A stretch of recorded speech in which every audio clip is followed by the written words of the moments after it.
Hello student, स्वागत है आप सभी का ऑनलाइन क्लासेस के अंदर। आज अपन स्टार्ट करेंगे अपना जेटीडी, यानी कि जेटीडी अपन ने ईडी तक देख लिया था कि इलेक्ट्रॉनिक डीजनरेसी होती क्या है, इलेक्ट्रॉनिक डीजनरेसी का मतलब क्या होता है, किस तरीके से अपन कह सकते हैं कि किसी कॉम्प्लेक्स में जेटीडी पाई जाती है या नहीं पाई जाती है, वो अपन ने देख लिया था, है ना। आज अपन स्टार्ट करेंगे कि जेटीडी के अंदर कितने प्रकार की होती है और किस किन कॉम्प्लेक्सेस के अंदर पाई जाएगी और किस तरीके से पाई जाएगी। ओके, तो जेटीडी किन किन में पाई जाती है। पहली बात तो जेटीडी कोऑर्डिनेशन नंबर 3 से सभी के अंदर पाई जाती है, यानी कि आपके केवल स्क्वायर प्लेनर में नहीं होती और सभी में आपकी जेटीडी पाई जाती है। जिन जिन के अंदर जेड कक्षा के इन्वॉल्व होंगे, है ना, अपन ने कल देखा था कि जिन जिन ऑर्बिटल्स जिन जिन की स्ट्रक्चर के अंदर या ज्योमेट्री के अंदर अगर जेड कक्षक इन्वॉल्व हो रहे हैं, मतलब जेटीडी 100% पाई जाएगी। जेटीडी का मतलब क्या होता है कि कोई संरचना मान लो आपके जैसे चतुष्फलकीय है, चतुष्फलकीय में ये संरचना आपकी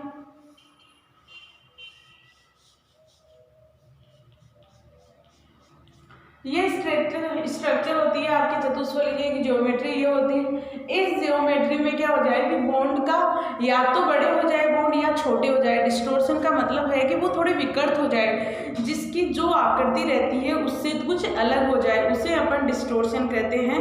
अगर इनमें डिस्टोर्शन हो जाए तो उसे जेटीडी के द्वारा ही एक्सप्लेन किया जाता है, यानी कि जॉन टेलर ने ही इसे एक्सप्लेन किया था सबसे पहले कि किस तरीके से अपन किसी भी कॉम्प्लेक्स की स्ट्रक्चर को स्टेबिलिटी देने के लिए विकृत होती है वो, यानी कि कोई भी स्ट्रक्चर विकृत क्यों होगी, क्योंकि वो ज़्यादा स्थायित्व प्राप्त करना चाहती है। जब कोई संरचना स्थायित्व प्राप्त करने के लिए उसमें कुछ ना कुछ चेंजेस आ जाते हैं, वो थर्मोडायनेमिकली स्टेबल होती है।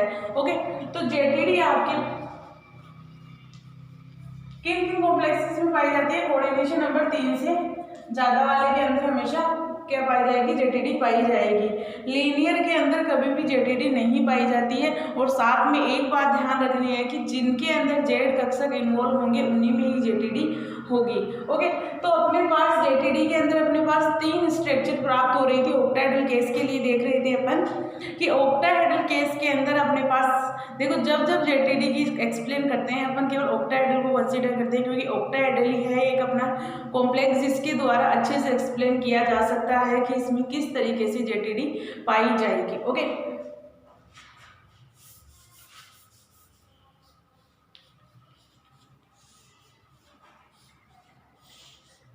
अब 3 प्रकार की स्ट्रक्चर प्राप्त होगी अपने ऑक्टाहेड्रल केस के लिए। ऑक्टाहेड्रल में होगा जेड आउट और या जेड इन हो सकता है, या अपने पास क्या हो सकता है, एक्सियल डिस्टोर्शन हो जाए, ट्राई एक्सियल डिस्टोर्शन हो सकता है।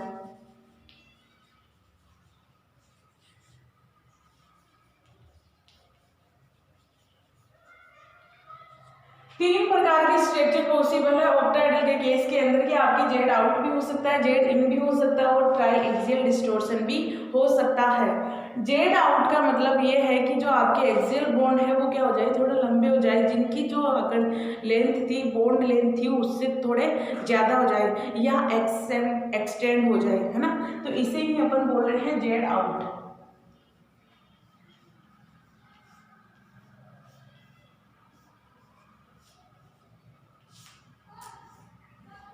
इस तरीके से आकृति बन जाए।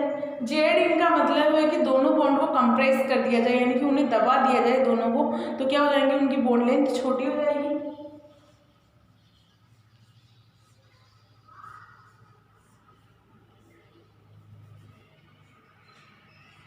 और ट्राई एक्सियल डिस्टोर्शन का मतलब होता है कि आपके दो बॉन्ड लेंथों की साइड लेंथ बराबर हो और इनकी अलग अलग हो, यानी कि X not equal to Y not equal to Z, यानी कि मेटल हो गया। मान लो ये एक्स एक्सिस के हैं, दोनों बॉन्ड ज़्यादा लंबे हो गए, वाई एक्सिस के छोटे हो गए और ये जेड वाले और भी लंबे हो गए। इस तरीके की पॉसिबिलिटी हो सकती है। ओके, तो तीनों में ही कॉम्प्लेक्स क्या होगा, मोस्ट स्टेबल होगा। अब बात आती है कि कैसे पाए जाएंगे, कैसे पहचानेंगे कि किस कॉम्प्लेक्स में डिस्टोर्शन होता है। देखो, आपके बीएससी के सिलेबस में केवल इतना है कि अगर आपकी ईडी स्टेट नहीं पाई जाती, यानी कि ईडी रिमूव की जा रही है किसी के अंदर, इलेक्ट्रॉनिक डिजेनरेसी नहीं पा रही है किसी कॉम्प्लेक्स के अंदर, तो आप आंख बंद कर बस ये लिखना कि विकृत अष्टफलकीय संरचना पाई जाती है, यानी कि परफेक्ट अष्टफलकीय संरचना नहीं पाई जाती, उसमें विकृत अष्टफलकीय संरचना पाई जाती है। कोई नहीं पूछने वाला कि जेड आउट होगा, जेड इन होगा या ट्राईएक्सियल डिस्टोर्शन होगा। पहली बात तो इन्हें अपन एक्सप्लेन करते हैं तो हर एक मॉलिक्यूल्स के लिए अलग अलग एक्सप्लेन किया जाता है। उसे एक्सप्लेन करने के लिए स्पेक्ट्रोस्कोपी या क्रिस्टलोग्राफी का यूज़ किया जाता है, यानी कि ये प्रैक्टिकली मेथड्स के द्वारा अपन तीनों को एक्सप्लेन कर सकते हैं। और अगर ट्रिक्स से पता लगा सकते हैं तो इसमें क्या होगा, जेड आउट कब होगा आपका कॉम्प्लेक्स, जब आपके EG1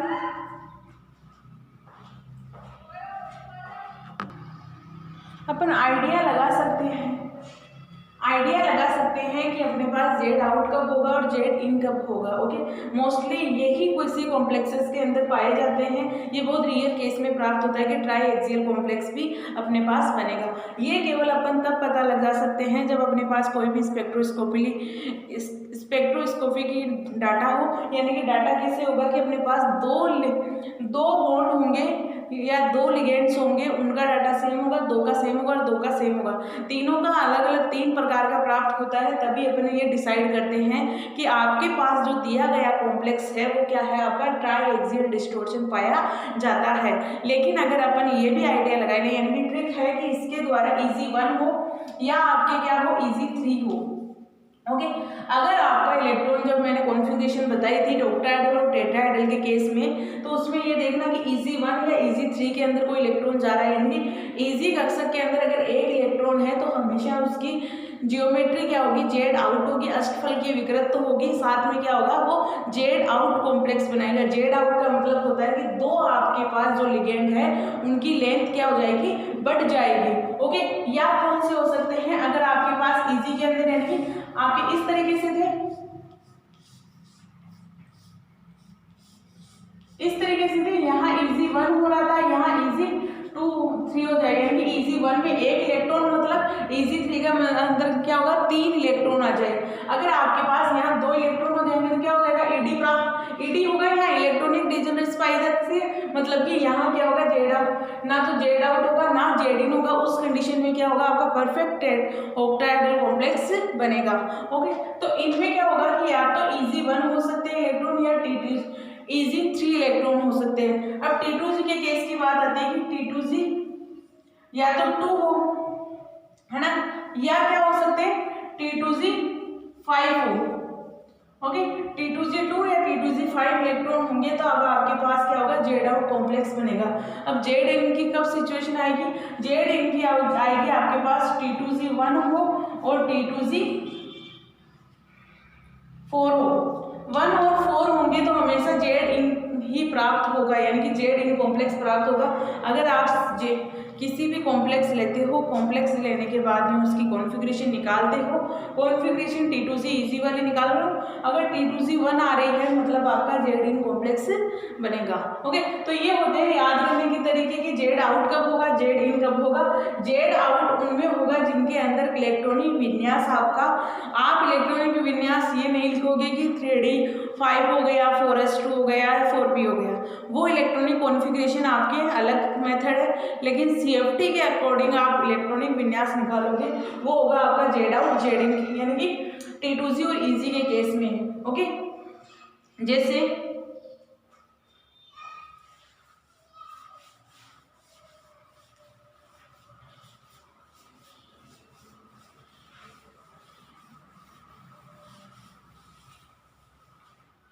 अगर अपने पास क्या कर लिए अपन, CuS2 6 और ये हो गया 2+। ओके, ये कोई कॉम्प्लेक्स अपना एक बार कॉम्प्लेक्स लेके डिसाइड करते हैं कि किस तरीके से हो।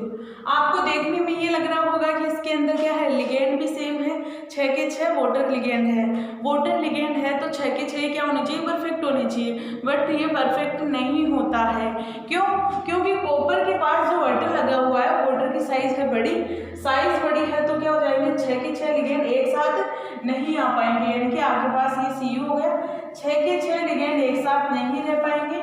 नहीं रहने के बाद अगर एक साथ नहीं रह पाएंगे तो क्या होगा, इनमें रिपल्शन होगा, रिपल्शन होगा तो एक दूसरे की साइज को चेंज करेंगे। अब बात आती है कि इसमें फिर जेड आउट होगा या जेड इन होगा। तो देखने के लिए अपन क्या करेंगे, पहले तो ये पता होना चाहिए कि कॉम्प्लेक्स कैसा है आपका, ऑक्टाहेड्रल कॉम्प्लेक्स है। पहली बात आपको क्या निकालनी है, कोऑर्डिनेशन नंबर निकालो, 6 है, कौन सा कॉम्प्लेक्स होगा, ऑक्टाहेड्रल कॉम्प्लेक्स होगा।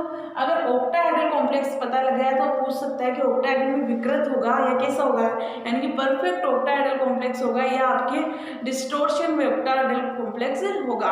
तो यहाँ से केवल आइडिया केवल ऐसे ही नहीं लगा सकते कि कैसा आपके पाया जाएगा। ओके, तो इसमें क्या किया जा सकता है, पहले इलेक्ट्रॉन विन्यास Cu2+ कितने पर आता है, स्केडियम, titanium, vanadium, chromium, manganese, ferrous, cobalt, nickel, copper, zinc, यानी कि आपके 9 पे आता है। Okay, D9 3D9 4s2। Okay, ये होता है इसका कॉपर का इलेक्ट्रॉनिक विन्यास। अगर कॉपर का ही करना है अपने को 2+ का, तो 2 इलेक्ट्रॉन अपने को क्या करने होंगे, रिमूव करने होंगे। ये हो गए 9। ओके, स्केडियम, टाइटेनियम, हाँ, तो ये हो गया, ये 3D9 का कॉम्प्लेक्स आपका है ना, 3D9 का कॉम्प्लेक्स है। अब इसमें आपको क्या करना है, इसके अंदर 3D9 के कॉम्प्लेक्स बन गया अपने पास। अब अपने को स्प्लिटिंग करवानी है, स्प्लिटिंग कौन सा, डी ऑर्बिटल्स की स्प्लिटिंग करवानी है। इसी तरीके से 1 2 3 4 5 6 7 8 ये 9 स्प्लिटिंग करवाई, इसी तरीके से करवाएंगे। ये हो गया आपका T2G और ये हो गया EG। तो T2G में 6 के 6 इलेक्ट्रॉन रह जाएंगे, ऊपर कितने गए, 3, है ना। अब चूंकि अपने को पता है कि EG3 जिसके अंदर होता है, अगर इसका इलेक्ट्रॉनिक विन्यास लिखते हैं अपन, T2G 6 EG3 ये लिखेंगे। अब अपने को पता है जो इलेक्ट्रॉन्स, यानी कि ये तो क्या होगा अपने पास, इसमें तो यानी कि डिजेनरेसी पाई जा रही है क्योंकि तीनों ही ऑर्बिटल्स की क्या है, एनर्जी समान है, एनर्जी समान है। तो अब इनका तो कुछ रोल है नहीं, रोल किसका है, केवल इसका EG है, EG का ही रोल है। देखो अपने यहाँ डिजेनरेसी पाई जा रही है। डिजेनरेसी का मतलब होता है कि जितने भी कक्षक होंगे, जिस लेवल में जितने भी कक्षक होंगे उनकी अगर एनर्जी समान है तो अपन कहते हैं कि ये क्या है, आपका डीजेनरेट ऑर्बिटल है। अब अपने पास ये जो लोअर एनर्जी वाला है, इसमें क्या है, एनर्जी समान है, तीनों की एनर्जी समान है। तो क्या हो गया, ये अपने पास इसकी स्प्लिटिंग नहीं हो सकती, इसकी वजह से कोई भी आपके पास डिस्टोर्शन नहीं आएगा। डिस्टोर्शन किसकी वजह से आएगा, केवल इसकी वजह से आएगा। ओके, अब अपने पास डिस्टोर्शन इसकी वजह से आ रहा है, इसकी वजह से, क्योंकि यहाँ क्या है, 2 ऑर्बिटल है, दोनों के अंदर एक में 2 इलेक्ट्रॉन है, एक में 1 इलेक्ट्रॉन है, दोनों में डिफरेंट प्रकार के इलेक्ट्रॉन पाए जाते हैं, जिसकी वजह से इसमें क्या होता है, डिस्टोर्शन पाया जाता है। ओके, ये बात आप याद रखना, जिन जिन कॉम्प्लेक्स के अंदर सिमेट्री पाई जाती है, एक ये वर्ड याद रख लेना आप तो सबसे अच्छा है, जिन जिन कॉम्प्लेक्स के अंदर सिमेट्री पाई जाती है। मान लो यहाँ सिमेट्री है क्योंकि 3 ऑर्बिटल है, तीनों में 2-2 इलेक्ट्रॉन है, तो सिमेट्रिकल हो गया। यहाँ क्या है, 2 ऑर्बिटल है बट आपके एक में 2 इलेक्ट्रॉन है, एक में 1 इलेक्ट्रॉन है, तो ये अनसिमेट्रिकल हो गया। जहाँ जहाँ सिमेट्री पाई जाएगी वो कॉम्प्लेक्स में डिस्टोर्शन पैदा नहीं करेगा। कौन सा करेगा, जिनके अंदर एसिमेट्रिक ग्रुप प्रेजेंट या एसिमेट्रिक इलेक्ट्रॉन्स प्रेजेंट हो। ओके, तो अपने पास जो EG3 है, EG3 की वजह से जो डिस्टोर्शन आएगा वो अपना कौन सा होता था, जेड आउट होता था। अब अपने को पता चल गया है कि इसमें कौन सा होगा, जेड आउट होगा। अब आपसे पूछा जाए कि कैसे स्ट्रक्चर बनाया, ऑक्टाहेड्रल तो बनेगी, यानी कि डिस्टोर्ड ऑक्टाहेड्रल तो बनेगी, विकृत अष्टफल की संरचना तो बनेगी, लेकिन कौन सी बनेगी, वो जेड आउट बनेगी। अब इसकी स्ट्रक्चर बना सकते हैं इजीली अपन। तो ये कॉपर हो गया, वाटर ये हो गए और ये हो गए वाटर।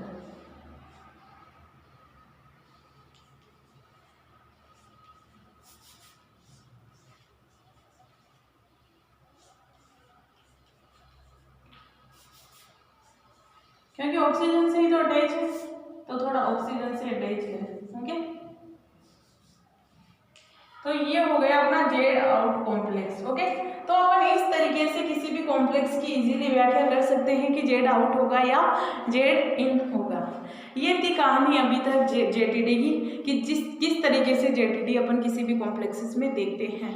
अब देखेंगे अपन डिस्टोर्शन क्या, वर्गाकार समतलीय कॉम्प्लेक्सेस के लिए CFT यानी कि वर्गाकार समतलीय यौगिक होगा, उसके लिए अपन CFT देखेंगे किस तरीके से CFT पाई जाती है या किस तरीके से उनमें स्प्लिटिंग होती है। अपन ने स्प्लिटिंग देखी है केवल चतुष्फलकीय कॉम्प्लेक्स के लिए और अष्टफलकीय कॉम्प्लेक्स के लिए, क्योंकि वर्गाकार समतलीय तभी आएगी जब आपको ये जेड आउट जेड इन का मतलब पता होगा। ओके, तो वर्गाकार समतलीय कैसी संरचना होती है आपकी,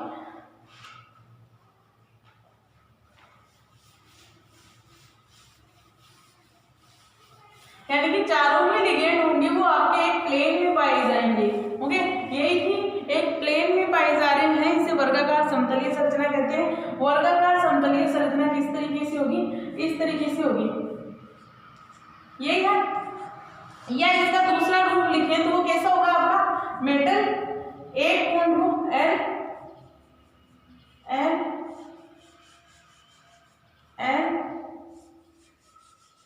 और ये हो गया। ओके, इस तरीके यानी कि दो लिगेंड होंगे जो वो आपके इस तरीके से होंगे, दो क्या होंगे, पीछे होंगे। ओके, एक प्लेन में होंगे तो आगे वाले को अगर इस तरीके से रिप्रेजेंट कर दो, पीछे वाले को डॉटेड लाइन से प्रेजेंट कर दो।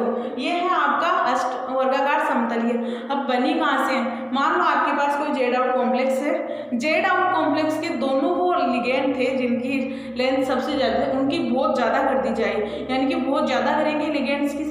अगर किसी बॉन्ड को अपन मान लो एक रिबन है, एक किसी रिबन को अपन कितना खींच सकते हैं, जितनी उसकी स्ट्रेंथ होती है उतना खींच सकते हैं। अगर ज़्यादा खींचेंगे तो क्या होगा, ब्रेक होगा, वो टूट जाएगा। उसी तरीके से अगर अष्टफलकीय कॉम्प्लेक्स में दोनों लिगेंड्स को अगर खींचा जाए, यानी कि खींचने का मतलब ये है कि यहाँ कोई केमिकली कंडीशन अप्लाई करेंगे। ओके, हाथों से नहीं खींचने वाले। अगर उनको खींचा जाए तो वो बॉन्ड ब्रेक होंगे तो कौन सी स्ट्रक्चर बनेगी, आपके वर्गाकार समतलीय ही स्ट्रक्चर बनेगी। किस तरीके से,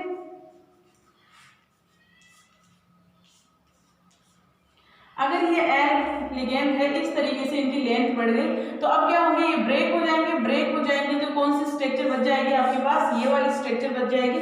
वो कौन सी आ गई आपके पास, वर्गाकार समतलीय है। क्योंकि इससे आइडिया आपको ये लगाना है, क्योंकि पहले अपने को स्प्लिटिंग करवाते टाइम क्या करना है, अष्टफलकीय संरचना ही लेनी है, फिर उस अष्टफलकीय संरचना की फर्दर जो अष्टफलकीय संरचना थी, अष्टफलकीय के अंदर अगर अपन जेड आउट स्ट्रक्चर लेते हैं ना, जेड आउट स्ट्रक्चर की दोनों बॉन्ड लेंथ क्या कर दें अपन, इंक्रीज कर दें। जितना अपन इंक्रीज करेंगे तो वो ब्रेक हो जाएगा, क्योंकि एक लिमिट होती है। अगर किसी बॉन्ड को यानी कि किसी बॉन्ड को ज़्यादा बॉन्ड लेंथ इंक्रीज की जाती है तो वो ब्रेक होगा। तो ब्रेक होगा तो कौन सा स्ट्रक्चर प्राप्त करेगा, आपके वर्गाकार समतलीय स्ट्रक्चर प्राप्त करेगा। क्योंकि ये दोनों बॉन्ड तो क्या हो गए, ब्रेक हो चुके तो अपने पास क्या बन गया, अपने पास वर्गाकार समतलीय संरचना बन गई। अब आपकी बात आती है कि वर्गाकार समतलीय संरचना और चतुष्फलकीय संरचना बहुत अंतर होता है दोनों स्ट्रक्चर में। ओके, वर्गाकार समतलीय संरचना बनती है अष्टफलकीय संरचना से। माना यह जाता है कि अष्टफलकीय संरचना के अंदर जो जेड आउट स्ट्रक्चर है, उस जेड आउट स्ट्रक्चर के दोनों बॉन्ड क्या करें, इंक्रीज कर दिया जाए। बॉन्ड लेंथ अगर इंक्रीज करेंगे तो बॉन्ड ब्रेक होगा, बॉन्ड ब्रेक होगा तो कन्वर्ट किसमें होगा, आपके वर्गाकार समतलीय संरचना के अंदर कन्वर्ट होगा। तो ये था अपना प्रोसेस कि वर्गाकार समतलीय संरचना बनती कैसी है। अब नेक्स्ट क्लास में देखेंगे इसमें स्प्लिटिंग किस तरीके से होती है। ओके।